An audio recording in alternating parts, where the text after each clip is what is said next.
If January taught me anything about myself, it's that I have no life. I beat well over 20 games, I think over 25 games in the month of January, and we're gonna take a look at each and every one of those and just have a quick little chat about them. Starting with something called Z Warp. This one is a retro style vertical shoot 'em up, which, if you do suffer from epilepsy or anything to do with flashing lights and just bright stuff like that, don't play this one. It's very hard on the eyes, but other than that, it's a ton of fun. I've actually beaten it on every difficulty. It only has three: easy, normal, and hard. But I've beaten it on all three. I've even platinumed it, which was really easy. This is a very good beginner shmup or shoot 'em up, arcade shooter, whatever you want to call, which a majority of what I beat in this month is like they're mostly arcade games and shooters and stuff like that, which makes sense why I was able to beat so many. But yeah, just want to throw that out there since it's not all long games that I beat this month. It's many that I could beat in an hour or two, like this one. This one I can beat in like 30 minutes, I think. So yeah,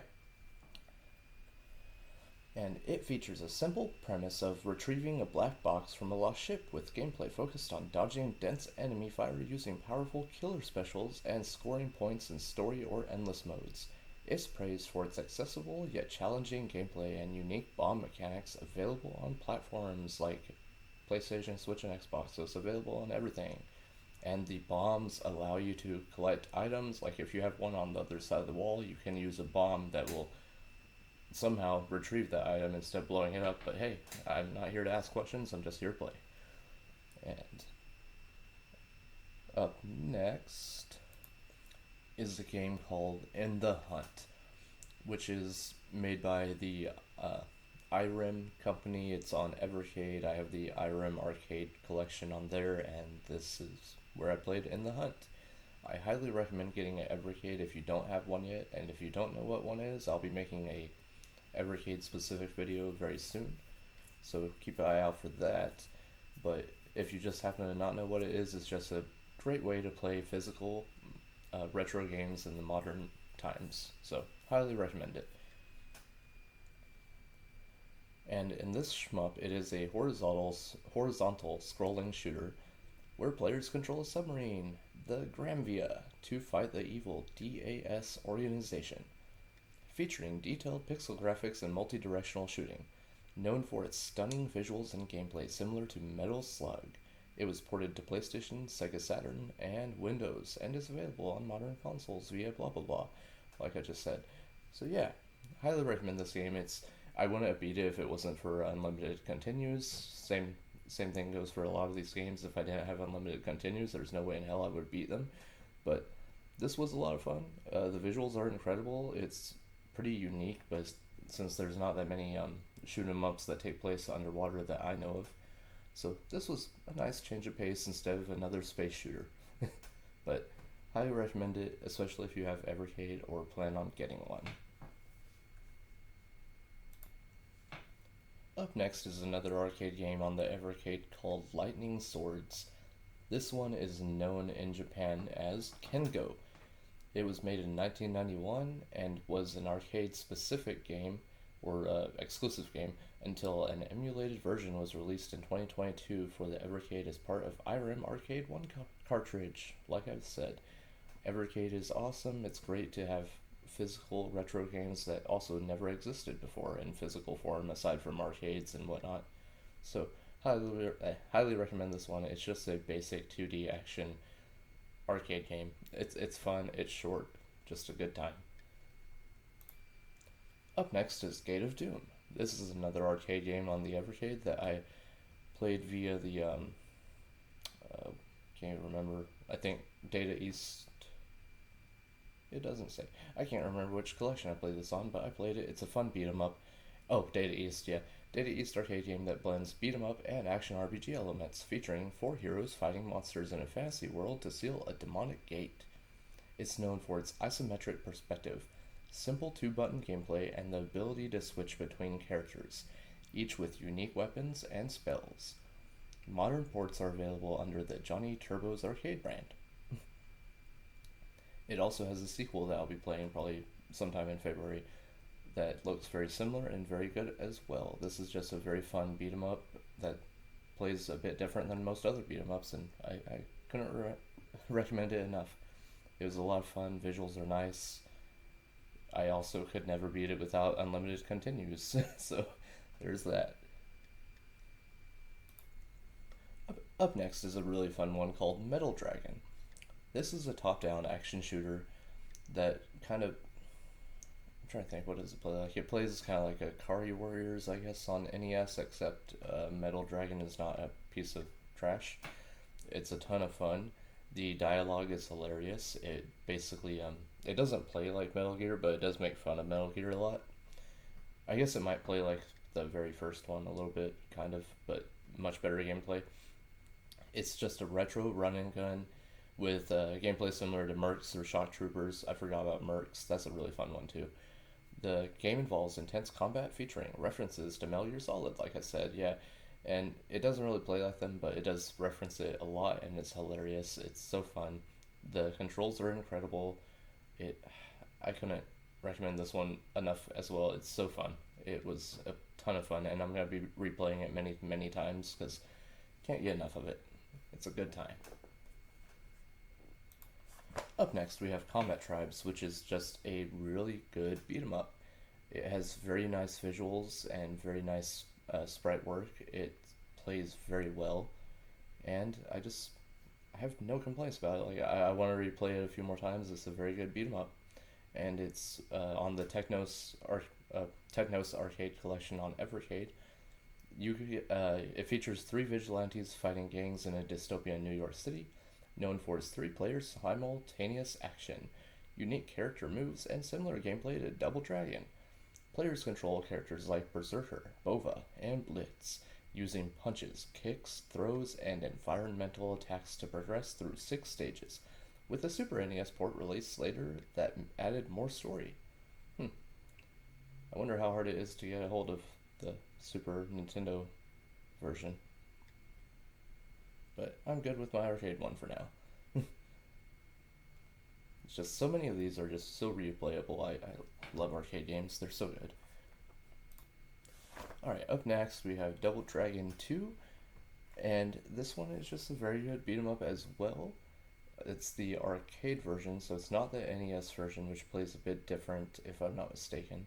I mean, they're both just basic beat 'em ups, but they do play a little different being arcade and console, and it's just a lot of fun. You get to play as Billy and Jimmy, and you seek revenge for the murder of Billy's girlfriend, Marianne, by the Black Warriors gang.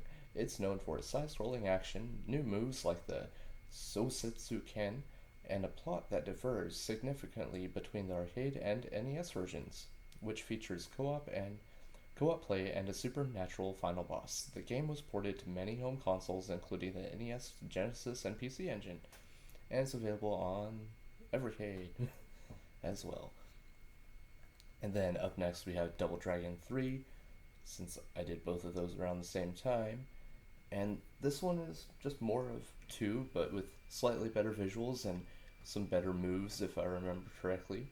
Plays a little better. It's known for its challenging difficulty, new playable characters like Shin Se Y, I can't pronounce that one for sure, and Yagyu, and a unique system for acquiring new moves, but it is a separate game from the arcade version. Double Dragon 3, the Rosetta Stone, is the arcade one that I played. Or, wait, they share the same name. Interesting.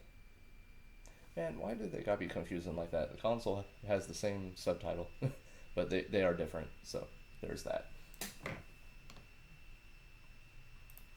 Alright, up next we have Gaiaris, which is a shoot 'em up.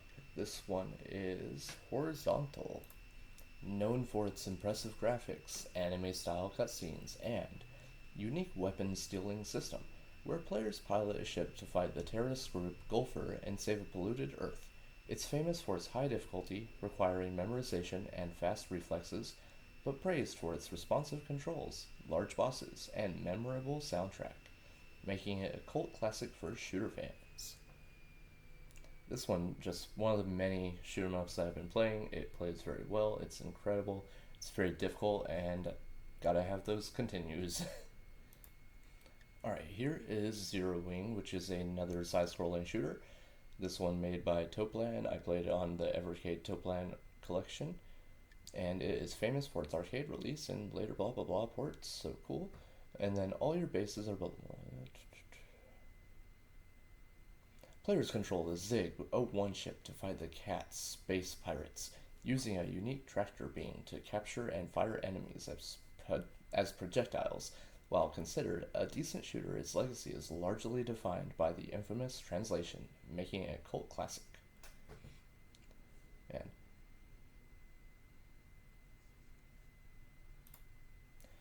alright, up next are some shoot 'em ups from the Psycho collection on PS4.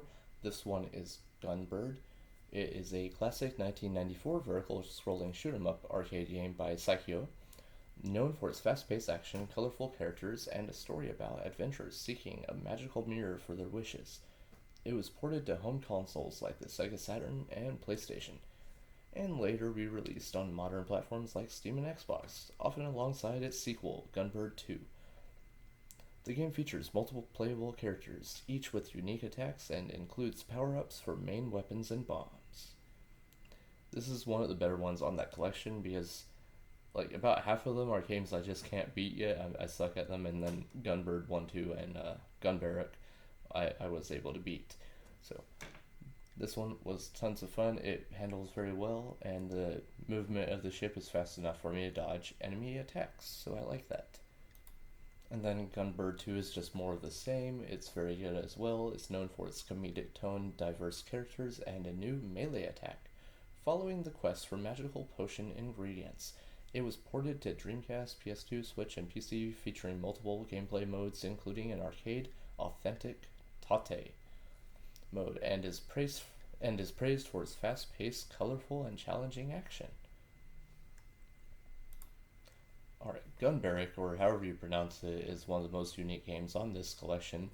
It is more of a breakout style brick breaker with added shooting and puzzle elements, featuring characters from the Gunbird series like Marianne. Players use a paddle to hit a ball to destroy blocks, but also shoot enemy bullets and use flippers for more powerful shots. With online rankings and adjustable difficulty options available in its modern ports such as the Nintendo Switch version. So this is one of the most unique shmups I've ever had. It's very different and very fun and plays very well, and I actually was able to beat it. Alright, up next is Jets and Guns 2, which is one of the most fun shmups I've ever played. This one handles incredibly well. You have all kinds of upgrades you can buy for your ship, including missiles, bombs, shields, all kinds of different ways to upgrade your ship. It's very customizable. It's just so fun. It plays very well. Everything is like all the environments you can destroy pretty much. It's just one of the best shoot 'em ups ever made. I love this game, and I am continuing to go back to it to try to beat harder difficulties because it's not easy. You really do have to upgrade your ship and kind of learn what you're doing. It's very fun, very difficult, and very different. So different. Because a lot of shmups are very similar, but this one has a lot more going for it. Players pilot a spaceship to fight through hordes of enemies and save the universe from an interdimensional threat. Developed by Rake and Grass. It features intense action, a massive arsenal of upgradable weapons, and deep ship customization. Yeah, so it's just a good game. Very good game. Not enough people talk about it. I feel like there's way too many shmups on this video, but it was a very shmup type of month. So, alright, up next is Valis, which is a 2D platformer I played on Evercade, and it's a lot of fun. It's very difficult.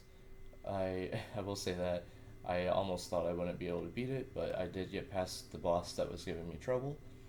It's definitely not the easiest game I've beaten, but thankfully it had a lot of continues, and it's just a good time.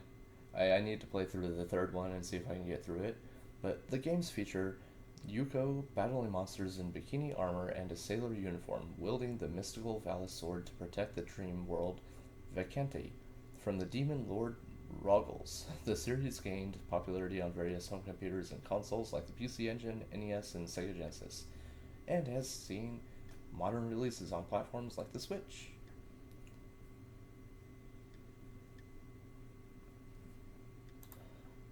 Alright, up next is a collection of four games, basically. This is the Faerun collection. The three of these are just Zelda clones, basically, like retro original Zelda clones. And then one of them is a shoot 'em up that you have to unlock after beating the other three. I highly recommend Faerun 1 and 2. They are full on Zelda games. They are so much fun. And then there's Faerun Origin, which is just like a tech demo. Basically, it's just about 10 to 15 minutes to beat that. So it's a good way to just get an idea of what you're getting yourself into.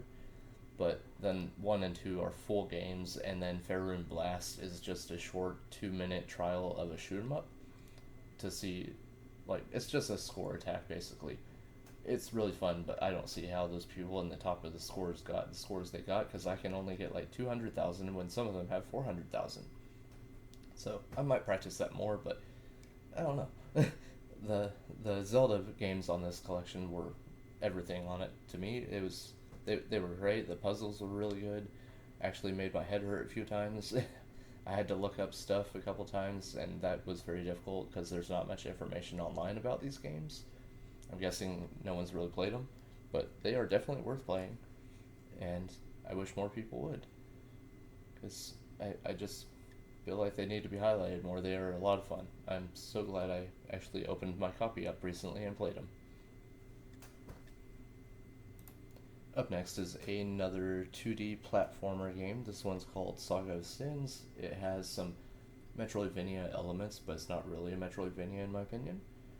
And I mainly bought it because of the stained glass aesthetic it has. It's a very beautiful hand-drawn game, and it plays pretty different than a lot of 2D games like that.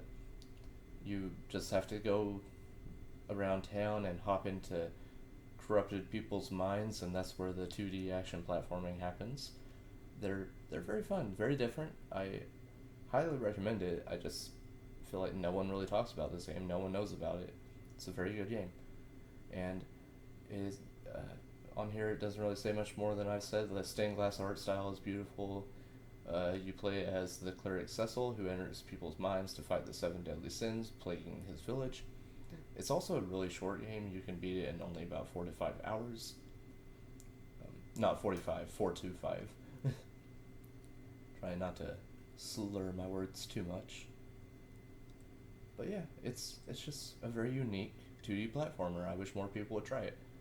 The game is known for its distinctive visuals, but has received mixed reviews, with some finding the gameplay repetitive despite the strong aesthetic. Yeah, I could see that, but other than that, it's really good. It definitely doesn't deserve bad reviews.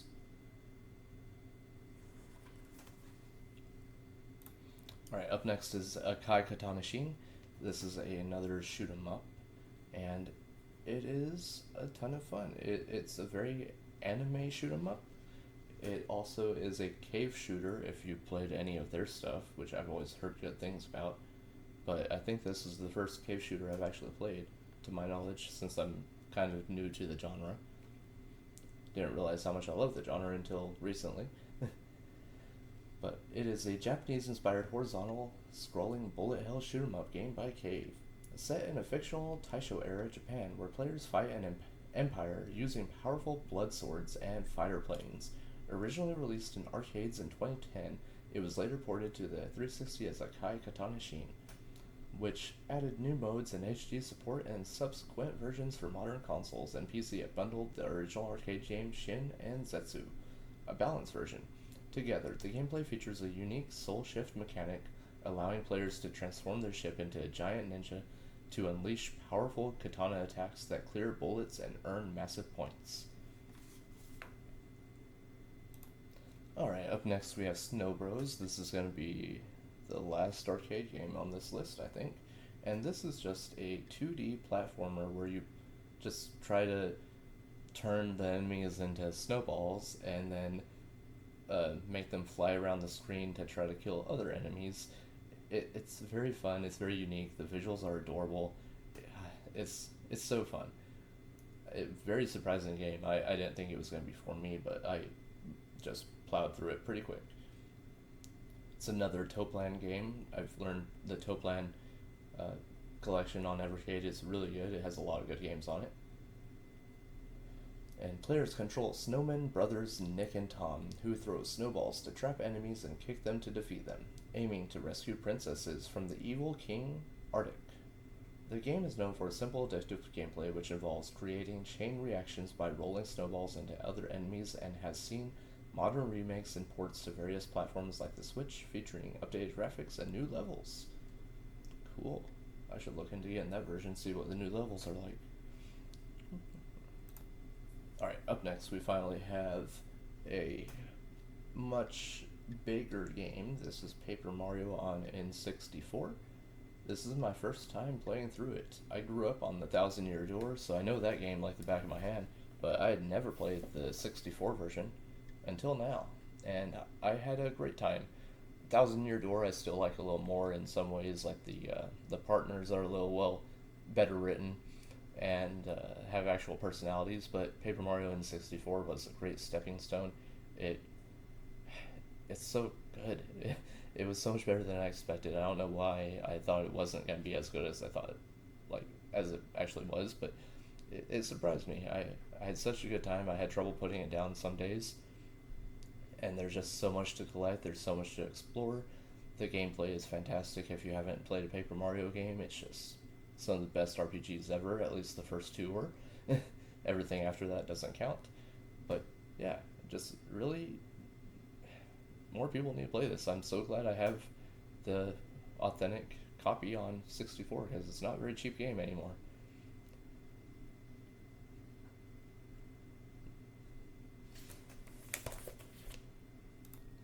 Now up next is Suikoden 3. Now, all I've played before in the series is the first game, so I haven't played the second game yet, which everyone says is the best. But other than that, I feel like people should really talk about number 3 more. It was very surprising. It was incredible. It did scare me at first because it gives you the choice of choosing between 3 different characters, so I didn't want to choose wrong and miss out on better characters or anything like that. So turns out it doesn't really matter who you choose since you end up getting to use all of them anyway, and even unlocking a 4th character, so don't even worry about that. Don't let it get you down or overwhelm you or anything like that like it did me. It doesn't matter, just choose who you want and then go from there because you're going to have to play through every chapter with every character anyway, so don't worry about it. It all comes together in the end anyway, and it's so well done how they do that. They bring all 3 characters together, or all 4 I guess, technically, and yeah, the story is incredible, the gameplay is great, combat has an auto mode so you don't have to even waste time choosing attacks when you're just grinding or whatever. You can just hit auto and it'll do it for you. It does take a very long time since it is a PS2 game. Everything is extremely slow, including movement, fights, everything. Just it's like walking through mud, it feels like. But other than that, other than the PS2 jank of being slow and all that crap, this game is incredible. The characters were so much fun. If you haven't played a Suikoden game, you can recruit over 100 characters in all of them. I had almost every character in this one without following a guide. All you have to do is just walk around and talk to characters that look different in between chapters, and you will find many that will be recruited, that you can recruit. Now, the main characters are Chris Lightfellow, Hugo, and Gedo. As war engulfs the Zexan Federation and the Grasslands, it features strategic turn-based combat, a large cast of over 100 characters to recruit, and a story focused on war, loyalty, and the search for the Firebringer. The game was a significant departure from previous titles, introducing 3D graphics and a new world map system, and is considered a deep and innovative entry in the series.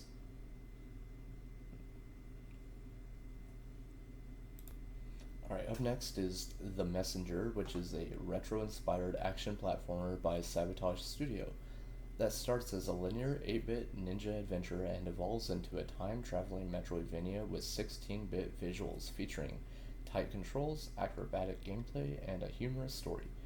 Players control a ninja tasked with delivering a scroll, using abilities like cloud stepping, a mid-air dash to navigate levels and collect currency for upgrades, all set to a chiptune soundtrack. this is one of the best Metroidvania games I've ever played, and that's one of my favorite genres, so I've played many of them. This one plays better than almost any other game I've ever played. The controls are incredible, it's so smooth. Every time you mess up, it is 100% your fault because of how well it controls and is made.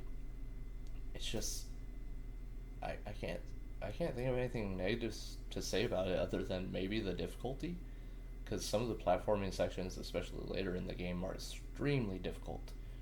I can't believe I got through some of them, but that's another thing. Like, no matter how many times you die, it doesn't feel unfair. It just feels very difficult, very well made, and I I want to 100% it over time. Probably not right now because I need to take a break, but there's just so much to collect in it. There's so much to do. The dialogue is incredible. If you haven't played one of their games before, Sabotage has made this game and Sea of Stars, which is a 1632-bit style type of JRPG kind of, also with really good dialogue, and I just highly recommend both of them. They have incredible music, great pixel art. Anything that Sabotage makes from this day onward is going to be pretty much a day one purchase for me.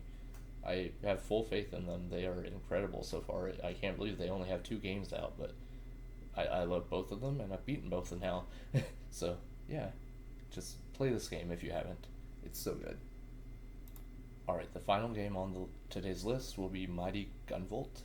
This one I just beat a day or so ago. It was only about an hour long. It's just a retro 2D platformer, kind of like a Mega Man in a way. It's basically a spiritual successor to the original Mega Man games, and it's made by NT Creates, who has done a lot of Mega Man clone type of games, and they always do it very well with the Azure Striker Gunvolt games. Those are a ton of fun. Mighty Number 9 excluded because that one was kind of trash, but they also make Galgun apparently. Yeah, and then this game you can choose between Gunvolt, Beck, and Ekaro, each with their own unique abilities. This game is a retro-inspired title with simple controls, colorful graphics, and replayability through different character skills and hidden collectibles.